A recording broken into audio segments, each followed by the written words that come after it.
Bonjour à tous, ravi de vous retrouver pour ce nouvel épisode.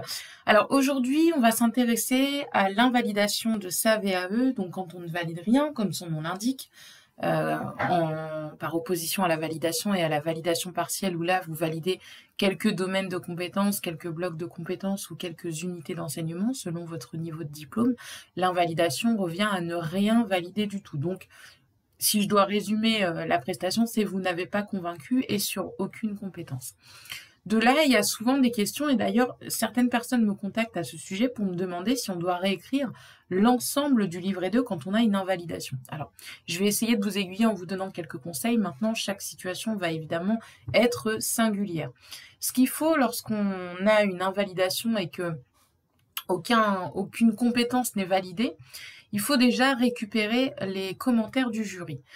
Quand vous recevez votre notification écrite, si vous n'avez aucun commentaire dessus, vous appelez votre organisme certificateur, l'organisme qui est responsable de la VAE, qui l'a organisé, donc le DAVA, l'ASP ou une université, et vous leur demandez d'obtenir tout simplement les commentaires du jury. Pourquoi?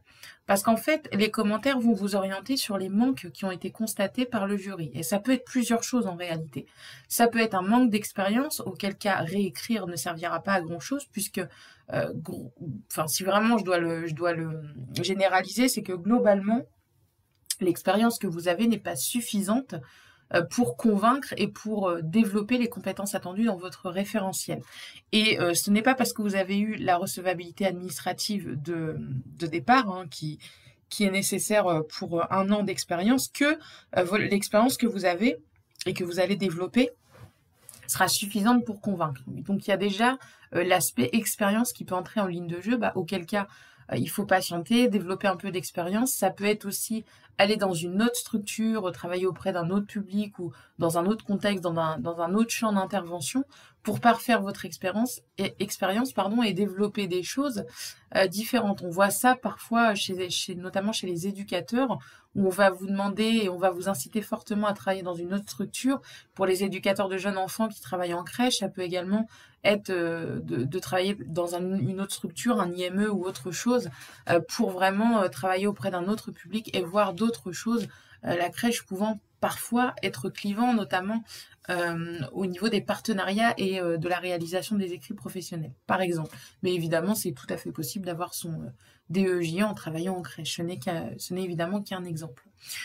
Donc il y a cet aspect-là, l'aspect expérience. Il y a aussi l'aspect rédactionnel, c'est-à-dire que en règle générale, quand les personnes ont une invalidation sur l'écrit, que l'expérience est recevable, c'est que souvent elles ont énuméré leur expérience, mais elles n'ont pas gratté, pas suffisamment analysé. Elles ont simplement expliqué je fais ci, je fais ça, après je fais ci, je fais ça, mais tout ça est une succession, une énumération d'expériences qui n'appelle pas une analyse, qui n'appelle pas une distance et un recul que demande la VAE, et ces personnes se retrouvent en règle générale en invalidation. Donc dans ce cas-là, moi je dirais que repartir de son écrit, on peut éventuellement reprendre les idées, mais l'écrit est complètement à reprendre puisque et dans le style et dans l'analyse, vous êtes à côté. Si vous n'avez pas eu d'accompagnement, ça peut aussi être un moyen pour vous de comprendre ce qui a péché, de vous remettre sur le droit chemin avec des outils, des étapes à suivre, des actions, etc. Ça, après, c'est à vous de voir, évidemment, en fonction de votre situation. Donc, invalidation de sa VAE, doit-on réécrire l'ensemble du livret 2? Vous voyez qu'il y a deux cas de figure, qu'il faut déjà partir, comme je le disais, des commentaires du jury pour voir ce qui a péché et à partir de là, voir ce que vous pouvez faire. Si vous avez besoin d'un regard, d'un retour sur ce qui a manqué, prenez attache avec un accompagnateur VAE, je sais pas, vous réservez une heure avec lui, une heure de coaching, une heure d'échange, peu importe, et vous lui demandez s'il est disponible, et puis vous voyez si vous pouvez faire le point sur votre situation et voir ce que vous pouvez faire si vraiment vous avez besoin d'un éclairage.